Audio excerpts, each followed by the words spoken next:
யோ இப்படி குடிச்சிட்டு வரியா ஐயா? ஹவுஸ் ஓனர் வாடகை பணம் கொடுக்கலன்னு என் மூஞ்சில காரி முயிறாயா. வாடகை பணம் இல்லையா? அதுக்கு நான் என்ன பண்றது? என் உயிரை எடுக்கிறதுக்குனே இருக்கிறையா. எம்எல்ஏ கைய வச்சேன். ஐயோ ஐயோ அம்மா. ஆவுடி யார் மேல கைய வைக்கிற? அதோட செம காமெடி. கொடி ஏற்றிட்டு நானா சாக்லேட்டை கொடுத்துட்டாங்கடி.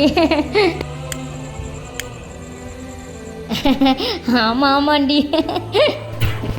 சரியான வேட்டை. வீட்டு பக்கத்தில் வந்துட்டேன்டி. ஆமா எனக்கு